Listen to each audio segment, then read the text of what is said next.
The Zorlaxian War Council stared in disbelief. They'd just watched a 12-year-old human child hit 17 targets from 2 kilometers away. With her grandfather's hunting rifle. On her second try.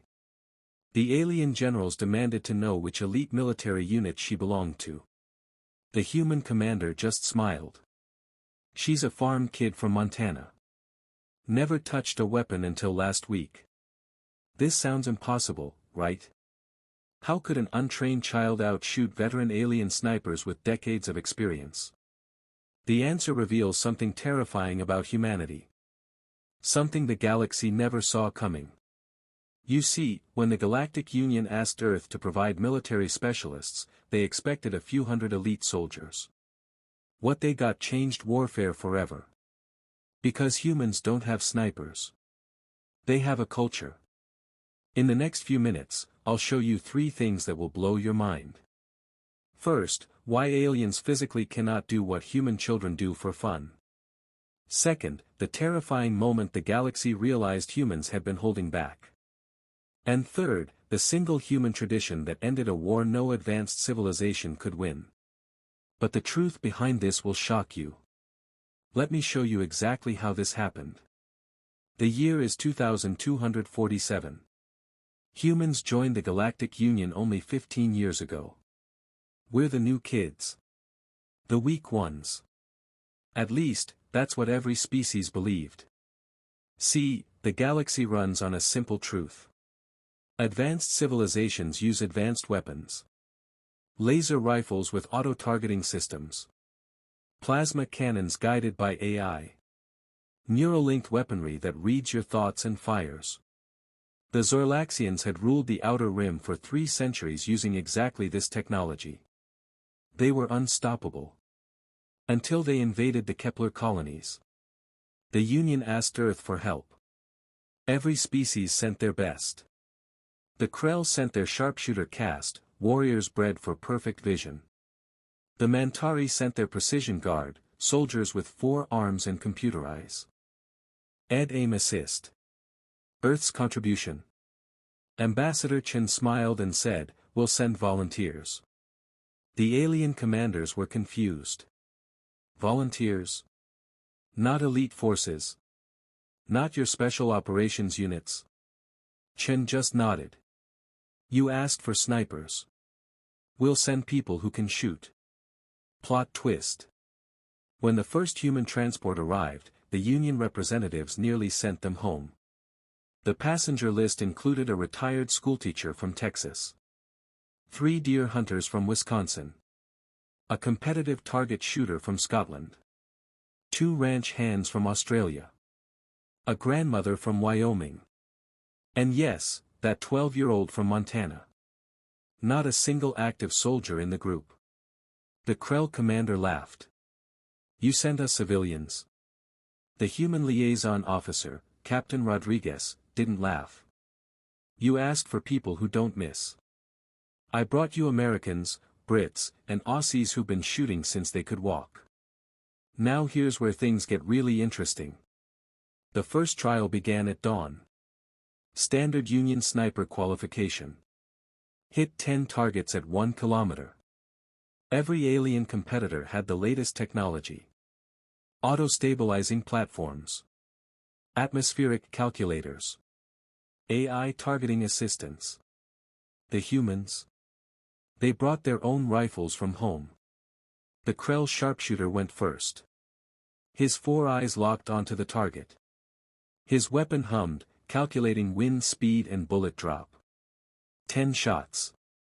7 hits. The crowd murmured approval. 70% accuracy was excellent by galactic standards. The Mantari warrior went next with her 4-armed precision. 10 shots. 8 hits. The aliens cheered. Then came Margaret Chen. 63 years old. Retired school librarian. From a small town in rural Texas. She carried a rifle older than some of the aliens watching. No computers. No targeting systems. Just iron sights and 40 years of weekend shooting. Margaret lay down. Adjusted her breathing. And fired 10 times in 90 seconds. 10 perfect hits. The range fell silent. The Zorlaxian observer demanded an equipment inspection. She must have hidden assist technology, he insisted. They checked her rifle 3 times. Nothing but metal, wood, and glass. But wait. This gets crazier. The teenager, Emily Reeves, asked if she could try. The range master hesitated. A child?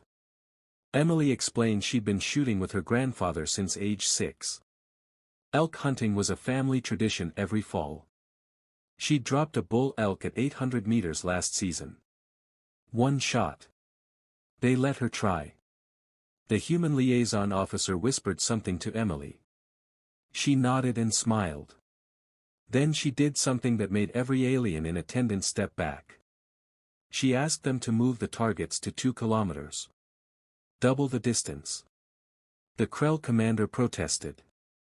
That's impossible without computer assistance. Even our best warriors can't. Emily fired. Hit. Fired again. Hit. 17 shots. 17 targets. I'll explain why this matters in a moment, but first you need to understand what aliens actually see. Most advanced species evolved on worlds with thick atmospheres. Their vision adapted for short-range clarity.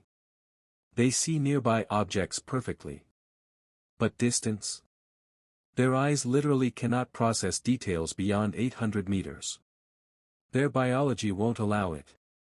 Humans evolved as persistence hunters on African plains. We tracked prey for hours. Days, sometimes. Our eyes evolved to spot movement at extreme distances. To judge wind by watching grass sway kilometers away. To calculate trajectory by instinct. The galaxy developed technology to compensate for biological weakness. Humans developed culture around biological strength. Every human culture on Earth has some tradition of long-range accuracy. Hunting. Sport shooting. Historical warfare. It's woven into our stories, our weekends, our family traditions. But if you think that's crazy, wait until you hear this.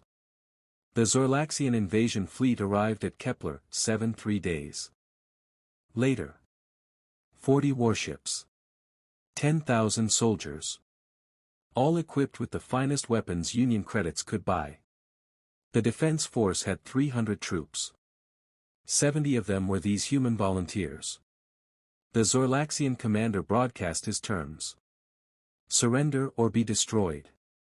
The human commander, a former Marine named Colonel Sarah Chen, yes, the ambassador's sister, made a counteroffer. Leave now, or learn why Earth never lost a war after we invented gunpowder. The Zorlaxians laughed. Then the humans disappeared. Not with cloaking technology. Not with shields or stealth fields. They just vanished into the landscape. See, here's what the galaxy never understood. Advanced civilizations fight with advanced tactics. Shield walls. Drone swarms. Orbital bombardment. They fight like chess players moving pieces on a board. Humans fight like ghosts. Plot twist. The Zorlaxians had never faced guerrilla warfare. Their military doctrine had no word for sniper. No concept of ambush. Why would it? When everyone fights with auto-targeting weapons at close range, you don't need to hide. You just shoot first. But humans don't fight fair. The first Zorlaxian unit entered the valley at dawn. They never made it to the other side. The grandmother from Wyoming, positioned on a ridge 1,800 meters away, took out their commander. 1 shot. The Scottish competitive shooter dropped 3 officers in 4 seconds. The ranch hands from Australia eliminated their communications team from positions the aliens couldn't even see properly. By noon, the Zorlaxians had lost 200 soldiers. They never saw a single human. Not once. Their sensors picked up weapon discharges. But no targets to shoot at. The alien commander did what any logical military leader would do. He called for air support. Gunships arrived within minutes. Heavily armored. Scanning for heat signatures. They found the humans immediately. And here's where the Zorlaxians made their mistake. They assumed the humans would hide. Margaret Chen, the librarian, stood up. Completely exposed on a rocky outcrop. The gunship pilot locked on. Before he could fire, Margaret shot out his primary sensor array. From 2,100 meters. With a rifle her grandfather carried in World War II. The gunship spun, trying to reacquire. Emily Reeves shot out the engine intake. The craft crashed. But wait. The fleet had 40 warships. They deployed 20 more gunships. The humans shot down 18 before they reached weapons range. The Zorlaxian commander finally understood. He was fighting an enemy his technology couldn't counter. An enemy whose weapons had no electronic signature to jam. An enemy who could kill from distances his soldiers couldn't even perceive. He withdrew to orbit and demanded a meeting with Union Command. "What are these humans?" he asked. "Where did you find warriors with such impossible abilities?" Ambassador Chen attended the meeting via hologram. She smiled. "You've been fighting civilians. Weekend hobbyists. Retirees. One literal child." The Zorlaxian commander's scales turned pale blue, their species' fear response. "If those are your civilians, what are your soldiers capable of?" Chen's smile widened. "We haven't sent soldiers yet. You're not worth the effort." This brings us to the most shocking discovery of all. The Galactic Union convened an emergency session. Every species sent representatives. They had one question. How many humans can do this? Ambassador Chen pulled up Earth statistics. In the United States alone, 80 million people own firearms. Nearly 20 million go hunting annually. Millions more practice target shooting as a sport. In the UK, despite stricter laws, shooting sports remain deeply traditional. Australia has thriving hunting and sporting communities. Canada, New Zealand, Scandinavia. Similar stories. Conservative estimate. Chen said. 40 million humans have the skills UST witnessed. That's more than the entire Zorlaxian military. The chamber erupted. One council member shouted, "This is a threat. Earth has been hiding a warrior population the size of." "We haven't been hiding anything," Chen interrupted. "We've been doing what we've always done. Going to the range on Saturdays. Hunting with our families. Teaching our kids to shoot safely." She pulled up more data. "Your species developed weapons to compensate for biological limitations. We developed culture around biological advantages." The Mantari representative spoke carefully. "But surely only your military possesses this skill at combat level effectiveness." Chen laughed. Not a kind laugh. "Our military trains for 6 weeks on basic marksmanship. Many recruits arrive already better shots than your lifetime warriors. The teenager who terrified your observers. She's competing in junior nationals next year. Against 10,000 other kids her age. The grandmother. She places in veteran competitions with 5,000 participants. This isn't special for us. It's normal." Plot twist. Earth had been the deadliest military power in the Union since day one. And nobody knew. The Zorlaxian representative made the connection first. The colony wars 70 years ago. When the Guerrilla Empire invaded the Terran border worlds. The human defense force numbered only 5,000 soldiers. They held against 50,000 Krellians for 2 years until reinforcements arrived. "We thought it was your technology." Chen shook her head. "It was farm boys from Tennessee who could hit a squirrel at 300 meters. City kids from Chicago who practiced at indoor ranges every weekend. British expatriates who grew up on shooting estates. The Krellians never got close enough to use their superior numbers. The Union's supreme commander spoke. Why didn't you tell us? Why let us believe you were weak? Ambassador Chen's expression turned cold. Because for 15 years, you've treated us like primitives. Like pets allowed to sit at the adult table. Every proposal we made, you ignored. Every warning we gave, you dismissed. You assumed technology equals capability. So we let you assume. And we waited. Because humans learned something 10,000 years ago that your civilizations never grasped. She leaned forward. The most dangerous human isn't the one with the biggest weapon. It's the one you underestimated. The chamber fell silent. Then the Zorlaxian commander spoke via broadcast. I am withdrawing all forces from Kepler sector. We surrender the territory to Union control. And I am formally requesting that Earth provide military training consultants. Because I never want to face you as enemies again. Chen nodded. We'll send some high school shooting coaches. They're free on weekends. So what does all this mean for us today?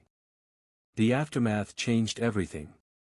Within months, every Union species requested human marksmanship instructors. Not because they could copy human biology. They couldn't. But because they realized warfare had evolved past them. See, the galaxy had spent centuries developing smarter weapons. Auto-targeting. AI assistance. Neural links. They assumed technology would always win. Humans proved a fundamental truth. The weapon doesn't matter if the warrior is better. Margaret Chen, the librarian, became the Union's highest-paid military consultant. She taught alien commanders something revolutionary. Patience. Your soldiers rely on computers to calculate shots, she explained to a class of Krell officers. So when the computer fails, they panic. A human shooter learns to read wind by watching leaves. To judge distance by eye. To know their weapon like their own heartbeat. The implications went deeper than military tactics. The Union's entire social hierarchy was based on technological advancement. More advanced tech meant more powerful civilization. EA. RTH shattered that assumption. We weren't the most advanced. Not even close. But we were the most effective. Because we hadn't let technology replace fundamental skills. But wait. There's another layer to this. Earth's economy exploded overnight. Our security services became the most sought after in the galaxy. Human-trained bodyguards commanded premium prices. Why? Because alien assassins use sophisticated weapons and technology. Easy to detect. Easy to counter with the right sensors. But a human bodyguard?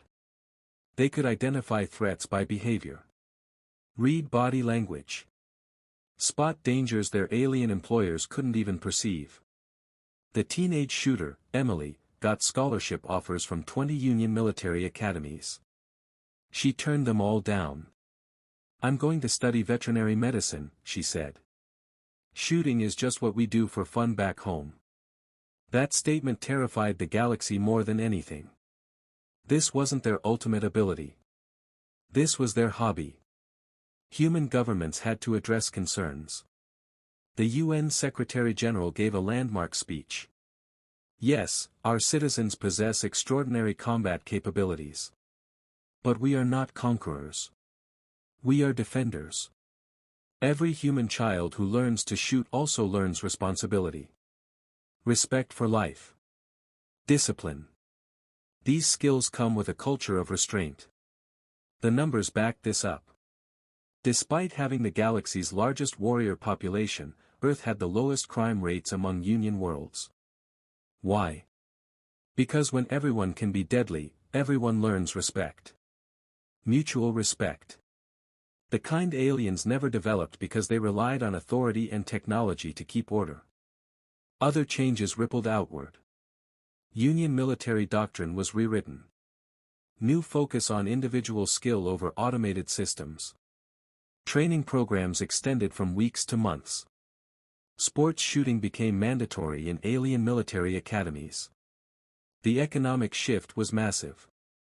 Earth's exports of sporting rifles, training ammunition, and optical equipment grew by 400%. Shooting ranges opened on 17 Union worlds.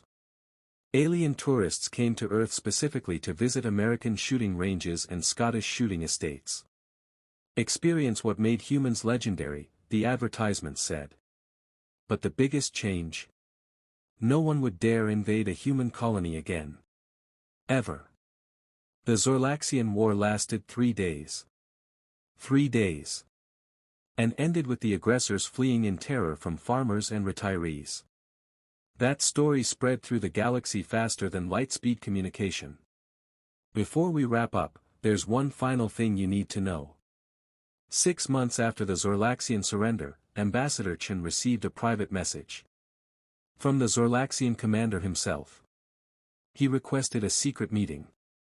When they met, he asked one question.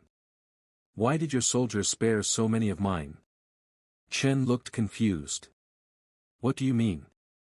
The commander pulled up combat footage. My analysts reviewed every engagement. Your snipers had clear shots on 847 soldiers. But only 394 were killed. The rest were wounded. Deliberately. Precisely wounded to disable but not kill. Shots to weapons, not heads. Shots to equipment, not hearts. Why show mercy to an invading force? Ambassador Chen smiled. You just learned the most important thing about human warriors. We're not trained to kill. We're trained to stop threats. Every one of those volunteers grew up learning to hunt for food, not sport. To respect life even as they take it. American hunters are taught to make clean, ethical kills. British sportsmen learn discipline and restraint. Australian shooters understand conservation. They brought that ethic to war. The commander's scales rippled, their expression of deep thought. Your civilians showed more honor than my professional soldiers. Chen nodded. Because they're not desensitized. They're not career warriors who've forgotten why violence exists. They're parents and grandparents and kids who know that. Shooting is a responsibility, not a right. This was the secret the galaxy never expected. Earth's deadliest warriors were deadly precisely because they valued life. They could kill from 2 kilometers away. But they chose not to unless absolutely necessary. The discipline that made them perfect shots also made them perfect peacekeepers. Plot twist. The galaxy's most feared warriors were actually its most ethical. Within a year, 70% of Union peacekeeping forces included human volunteers. Not soldiers. Just citizens willing to serve. And crime rates dropped on every world they patrolled. Not because they used violence. But because their presence alone was deterrent enough. Everyone knew you don't start trouble around humans. Not because they'll shoot first. But because when they do shoot, they don't miss. Margaret Chen retired from consulting. She went back to her library in Texas. But on weekends, you'd still find her at the range. Teaching kids to shoot. Teaching them responsibility. Teaching them that power demands discipline. Emily Reeves finished veterinary school. She works at her family's ranch now. But she still competes in shooting sports. Still wins championships. Still gets stopped by alien tourists who recognize her from the famous footage. The human who scared a fleet, they call her. She just laughs. I was 12. Didn't even know it was a big deal. If this opened your eyes, you need to hear what comes next. Let's recap what we just discovered. First, humanity possesses the galaxy's largest warrior population, but they're not warriors at all. They're everyday people with cultural traditions the cosmos never understood. Second, biological advantages matter more than technology when combined with skill. Human eyes and hands evolved for extreme precision, then we built entire cultures around that gift. Third, the deadliest force in the Union showed the most restraint. Because discipline and ethics matter mo. Read and raw capability. The Zorlaxian War proved something the galaxy needed to learn. Advanced technology doesn't make advanced civilizations. Advanced values do. Earth waited 15 years before revealing our true capabilities. Not out of fear. Out of wisdom. We knew that power without trust is tyranny. So we built trust first. Then, when necessary, we demonstrated power. But here's what keeps me up at night. The galaxy now knows what human civilians can do. They've seen our hobbyists and retirees outshoot their elite warriors. They've watched our children demonstrate skills their adults trained decades to attempt. But here's the question nobody's asking. What are Earth's actual special forces capable of? The Navy SEALs. The SAS. Delta Force. The volunteers who terrified the Zorlaxians were civilians. Weekend shooters. Amateur enthusiasts. If they're that effective, what can the professionals do? The answer remains classified. Earth's governments agreed some secrets should stay secret. But rumors circulate through Union intelligence networks. Stories of human operators who can infiltrate anywhere. Who speak 70 alien languages fluently. Who understand xenopsychology better than alien psychiatrists. One Krell intelligence officer told me something chilling. We used to fear human shooters. Now we fear human thinkers. Because we realized the shooting was just one skill among thousands. They're adept at everything they attempt. Not because they're genetically superior. But because their culture teaches them to master skills for the sake of mastery itself. That's the real lesson here. The Zorlaxian commander asked for snipers. Earth sent people who don't miss. But we could have sent engineers who innovate beyond alien comprehension. Artists who create beauty that moves species to tears. Scientists who solve problems thought impossible. Negotiators who broker peace where war seemed inevitable. We excel at precision shooting OT because it's special. But because excellence is normal for us. It's expected. It's how we're raised. Since the Kepler incident, Earth's position in the Union transformed. We're not the newcomers anymore. Not the primitives.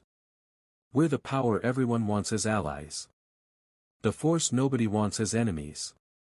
And it happened because 70 ordinary people showed up with their personal rifles and did what they've done every weekend for decades. They just didn't miss.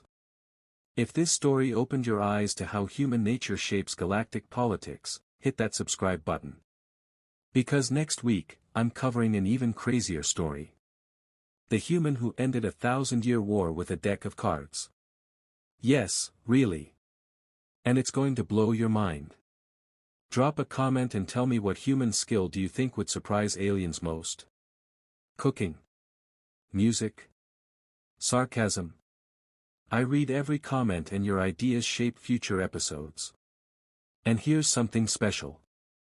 We're building a community for HFY enthusiasts who love these stories. People who understand that humanity's strength comes from our diversity, our persistence, our refusal to be underestimated. Check the description for our Discord link. Join the conversation. Share your own stories of human perseverance. Because that's what this channel is really about. Not just entertaining stories. But celebrating the indomitable human spirit. Before you go, remember this. The galaxy looked at humans and saw primitives. Saw simple weapons and no great technology. They made the oldest mistake in warfare. They confused different with weak. Every species in the Union learned the same lesson. Never underestimate humans. Not because we're the strongest. Not because we're the most advanced. But because when you push us, we don't break. We adapt. We overcome. We do whatever it takes. And usually, we don't miss. Thanks for watching. Stay curious. Stay resilient. And remember, every human has the potential to change the galaxy. You just need to recognize your gifts. The way Earth finally did. See you in the next one.